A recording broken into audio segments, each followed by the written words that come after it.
할렐루야, 사랑하는 성도 여러분, 참 반갑습니다. 오늘 하루도 주님 안에서 평안하셨습니까? 저는 이 영상을 수요일 새벽에 지금 찍고 있는 중입니다. 아무래도 낮에는 찍기가 쉽지 않아서 주로 밤에 찍으려고 애를 쓰고 있습니다. 찍다 보니까 날씨가 제법 쌀쌀합니다. 그만큼 가을이 성큼 다가온 거겠지요.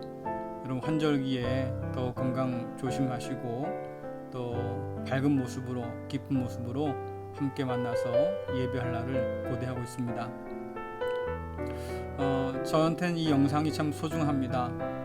여러분과 만나서 말씀을 전하고 또 기도할 수 없는 상황들이 이어지기 때문에 이 영상을 통해서라도 함께 말씀을 나누고 또 기도할 수 있는 시간이 되면 참 좋겠고요. 특별히 어려운 이 시기에 우리의 믿음이 약해지지 아니하고 또 느슨해지지 아니하고 하나님을 향한 우리의 마음이 더 불타오르는 그런 은혜가 있기를 간절히 바라고 있습니다. 코로나19가 길어지면서 교회에 대한 전망들이 많이 어둡잖아요. 특별히 사람들이 많이 떠나갈 것이다, 이런 전망들이 많거든요. 그 어느 때보다도 믿음 지키는 것이 귀한 그런 때인 것 같습니다. 모쪼록 하나님을 향한 우리의 마음이 변함없기를 간절히 바랍니다. 요즘 코로나19로 인해서 많은 사람들 입에 코로나 블루라는 말이 떠돌고 있지요. 코로나가 가져온 우울증이라는 의미입니다. 많은 사람들이 불안해하고 또 그 가운데서 우울증을 호소하고 있습니다. 언제 이 코로나 끝날지 아무도 모르고요. 또 언제 내가 어떻게 감염될지도 알지 못하고 또 삶이 점점 더 어려워지고 불안해지고, 그러니까 우울한 거겠지요.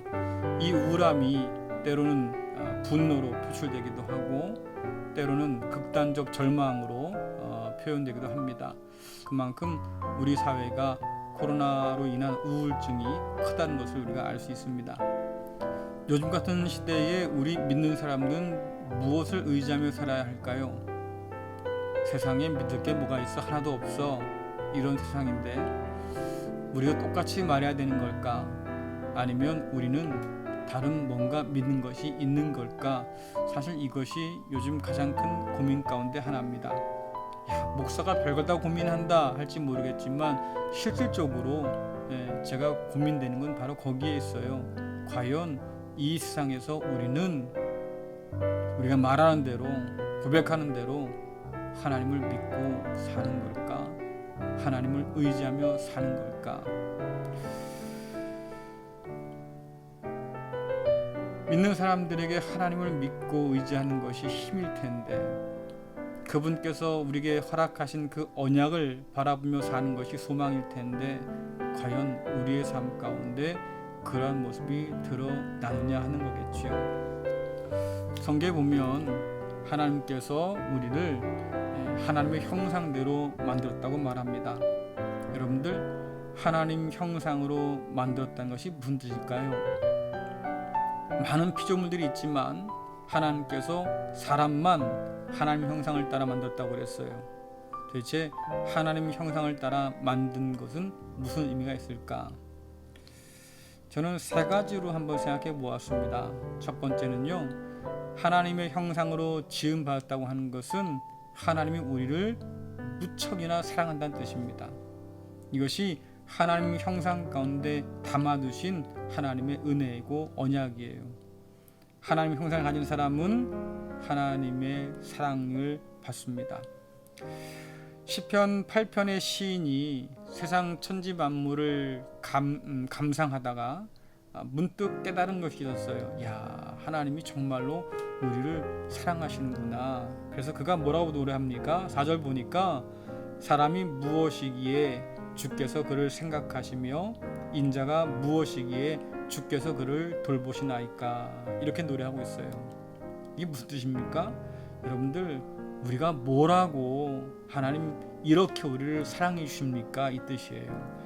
하나님의 형상으로 지음받은 우리를 하나님께서는 특별하게 관심 갖고 살펴보신다는 거지요. 우리를 사랑의 대상으로 여기신다는 거예요. 그래서 관심 있게 바라보시고 친히 생각하고 돌보시고 우리를 귀하게 여기신다고 하지요. 그래서 5절에서 시인이 말합니다. 그를 하나님보다 조금 못하게 하시고 영화와 존귀로 관을 씌우셨나이다. 하나님의 형상으로 우리를 지으셨다고 하는 것은 우리가 하나님의 사랑의 대상이라는 뜻입니다. 두 번째로 우리가 볼 수 있는 것이 뭐냐면 하나님께서 우리를 그 형상으로 지으셨다고 하는 의미는 우리와 교제하기를 원하신다는 거예요. 사랑할 뿐만 아니라 우리와 교제하기를 원하신다. 에덴 동산을 거니시는 하나님을 보면 그 옆에 아담과 하와가 있었습니다. 하나님께서는 하나님 형상으로 만든 사람과 교제하시고 말씀을 나누시고 그들과 동행하셨어요. 결국 이 형상에 담긴 언약이 무엇입니까? 나는 너와 함께 할 거다. 나는 너를 떠나지도 않고 버리지도 않을 거다. 내 형상을 가진 너는 내 것이므로 내가 반드시 너를 붙들어 줄 것이다. 이 약속이 그 안에 포함되어 있는 거지요. 그래서 그리스도 예수를 통해서 하나님께서는 우리를 하나님의 자녀로 삼으셨다고 그러지 않습니까? 하나님의 자녀로 삼았어요. 하나님의 형상을 가진 우리를 말이죠. 하나님의 가족이 되게 하셨습니다. 이것이 그 형상 속에 담아두신 하나님의 언약이에요. 너는 내 아들이고 내 딸이고 내가 너의 아버지가 되고 너는 우리의 가족이 될 것이다. 세 번째로 이 형상 안에 담겨둔 하나님의 복은 뭐냐면 하나님과 함께 동역하는 은혜예요.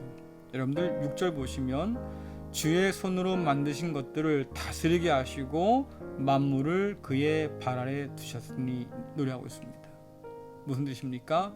하나님께서 우리를 만드셔서 하나님의 형상으로 우리를 지으셔서 모든 피조물들을 다스리라고 우리 손에 맡겨 주셨다고 하는 거죠. 하나님께서 우리를 왜 지으셨겠습니까? 우리를 지으시고 우리와 교제하시면서 하나님의 역사에 동참하게 하시려고. 여러분들 이것은 굉장히 독특한 말씀입니다. 왜냐하면 창조를 말하는 종교는 많이 있어요. 근데 그런 종교들이 말하는 창조의 목적은 다른 게 아니죠. 우리를 노예로 만들었다 그랬어요. 신들이 인간을 창조할 때는 자기들이 일하기 싫으니까 게을러서 인간들에게 그 모든 일을 맡기고 말입니다. 자기는 놀려고.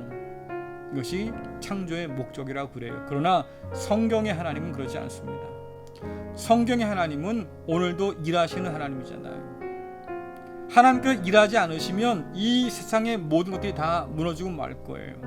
창조의 질서, 하나님의 약속입니다. 그 약속대로 하나님께서 붙들어 가시기 때문에 이 땅이 존재하는 거지요. 마찬가지로 하나님께서 우리를 부르신 까닭은 창조의 세계를 함께 돌보라고 우리를 불러주신 겁니다. 그러니까 이방 종교에서 말하는 창조 목적과는 전혀 다르지요. 우리는 하나님의 그 놀라운 형상 안에서 우리의 목적을 발견하는 거예요. 우리가 하나님의 동역자로 하나님의 그 역사 가운데 함께 동참할 자로 우리를 만들어 주셨구나. 여러분 이게 얼마나 거창한 일입니까? 이게 얼마나 놀라운 일입니까? 그래서 이 형상을 가진 자들에게 하나님께서 복을 주셨지 않습니까? 생육하고 번성해라. 땅에 충만해라. 땅을 정복하고 다스려라. 여러분들 이 말씀은 단지 이 세상에 널리 퍼져서 땅을 착취하고 파괴하라고 주신 것이 아니에요. 오늘날 우리가 왜 이런 고통을 당합니까? 사람들이 땅에 가득 찼어요. 마음대로 개발하고 살았어요. 그러다 보니까 어떡합니까? 서식지를 잃어버린 동물들이 갈 데가 없어요. 많은 동물들이 멸종을 합니다. 결국 어떻게 됩니까? 사람도 살 수 없는 세상이 되고 말았잖아요. 왜 이런 일이 벌어집니까? 우리에게 주신 축복을 축복대로 사용하지 못한 거예요. 하나님께서 맡기신 선한 일에 우리가 동참하지 못한 거죠. 왜요? 우리가 하나님 형상을 잃어버렸기 때문에. 하나님께서 아담과 노아, 아브라함과 이스라엘 그리고 그리스도 안에 있는 저와 여러분들을 부르셔서 말이죠. 맡겨준 일이 뭐겠습니까? 축복의 통로가 되어라 그 말이에요. 에덴에서 누렸던 이 놀라운 축복, 하나님의 사랑을 받고 하나님과 교제하면서 하나님의 창조 세계를 돌보는 이 놀라운 이 축복들을 이 세상 가운데 가득하게 넘치게 하면 좋겠다. 이것이 하나님께서 원하시는 것인데 오늘 우리는 이 하나님의 형상에 담긴 놀라운 은혜와 그 언약들을 사실은 바라보지 못하고 있습니다. 하나님의 형상에 새긴 축복들이 분명히 있음에도 불구하고 우리는 오늘 그 하나님 형상에 무관심한 세상을 살고 있잖아요. 오히려 우리가 관심 갖는 게 뭐겠습니까? 다른 사람 눈에 내가 어떻게 보일까? 외모에 관심을 더 많이 갖잖아요. 하나님의 평가는 관심 없어요. 사람들의 평가가 더 크다고 생각하지요. 사람들의 눈으로 자신을 바라보고 자신의 가치를 매기려는 사람들이 점점 더 많아지기 시작했습니다. SNS를 보세요. 여러분들 다들 그것에 사진을 올립니다. 왜 올려요? 좋아요 눌러달라고요. 운동을 하고 몸매를 갖고 사진 찍어서 올리잖아요. 먹방이란 이름으로 말입니다. 남보다 더 많이 먹는 것을 자랑하면서 사진을 올려요. 때로는 위험할 수도 있는 그런 행동들을 서슴지 않고 하지 않습니까? 그래서 사진을 찍어서 또 올려요. 뭘 원하는 거예요?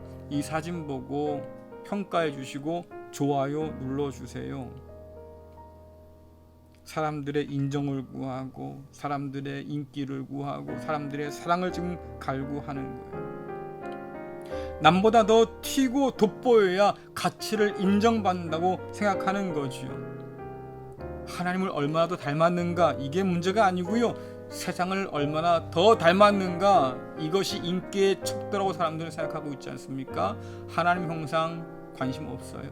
그 안에 담겨 있는 하나님의 언약 관심 없어요. 하나님 형상 가운데 담겨 있는 그 놀라운 복과 은혜 관심 없어요. 그러니까 누리고 살지 못하는 거예요. 여러분 라이온 킹이라고 하는 영화를 아실 겁니다. 애니메이션 제작되기도 했고요. 작년 2019년도에는 실사판으로 제작돼서 상영되기도 했잖아요. 그 이야기는 굉장히 단순합니다. 주인공 신바라고 하는 어린 사자가 사고로 아버지를 잃습니다. 근데 누명을 쓰지요. 너 때문에 아빠가 죽었다고. 그러니까 견딜 수가 없잖아요. 그래서 무리를 뛰쳐나가서 도망가요. 도망가던 길에 티몬이라고 하는 미어캣과 또 푼바라고 하는 멧돼지를 만납니다. 길동무가 되지요. 그들과 함께 지내다 보니까 사자라는 생각을 잊어버렸어요. 사자인데 말이죠. 사자인 줄 모르고 살아요. 사자답지 않게 살아요. 그러다가 어느 날 자신의 정체성을 깨닫는 때를 만나게 되었습니다. 잠깐 여러분들 영상 보시고 마저 말씀 나누겠습니다. 자세히 봐.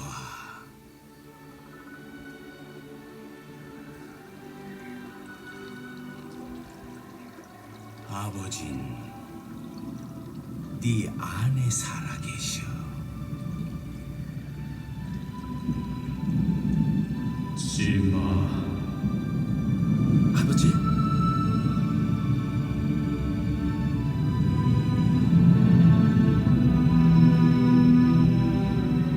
심마, 날 잊었구나. 아니에요. 그럴 리가. 네가 누군지를 잊은 건 곧 날 잊어버린 거다. 네 자신을 들여다봐. 지금의 너는 네가 아니야. 너는 동물 세계의 왕이 되어야 한다. 어떻게 돌아가죠? 예전엔 내가 아닌데. 네 자신을 잊지 마라. 너는 내 아들이고 진정한 왕이다. 잊지 마라. 네가 누군지. 아버지, 제발 가지 마세요. 잊지 마라. 아버지, 잊지 마라. 가지 마세요. 잊지 마라.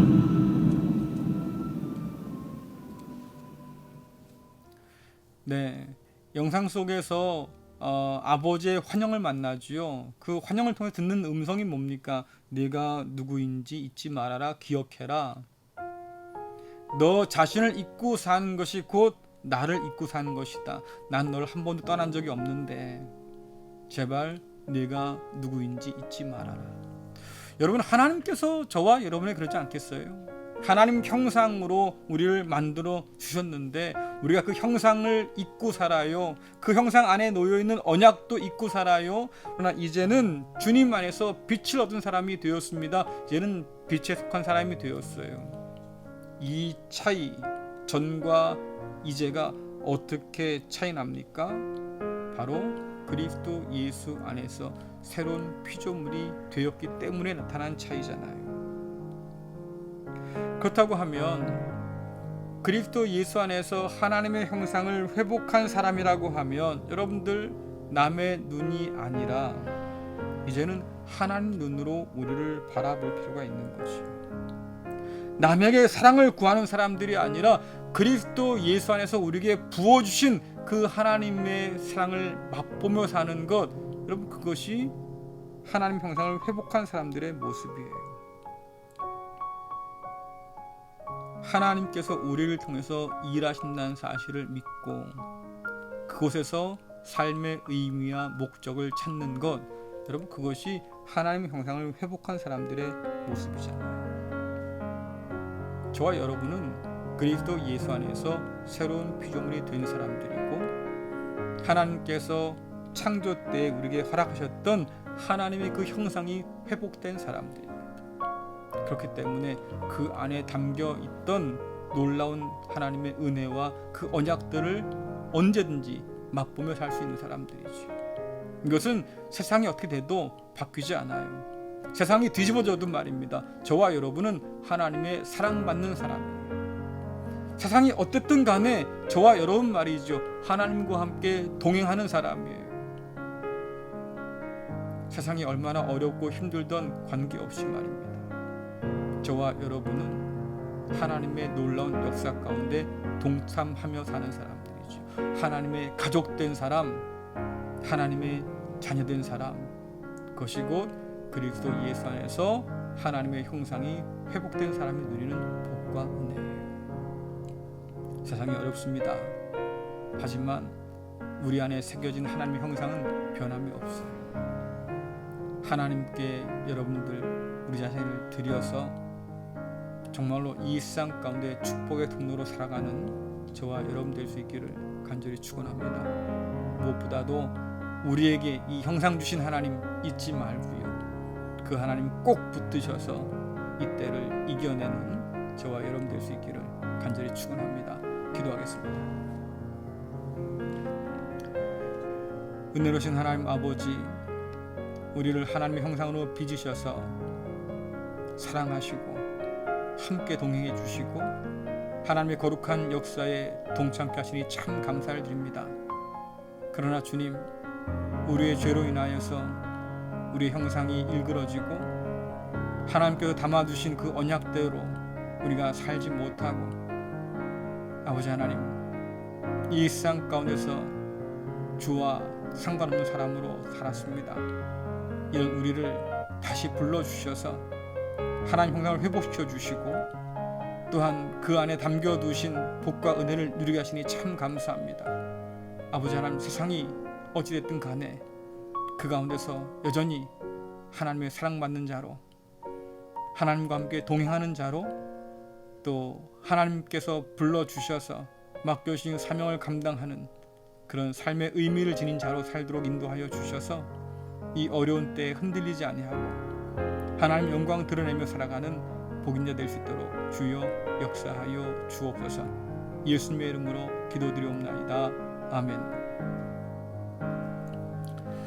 네, 사랑하는 성도 여러분, 다시 만날 그때까지 건강하시고요, 늘 주님과 함께 동행하는 복 있는 사람 될 수 있기를 간절히 축원합니다. 감사합니다.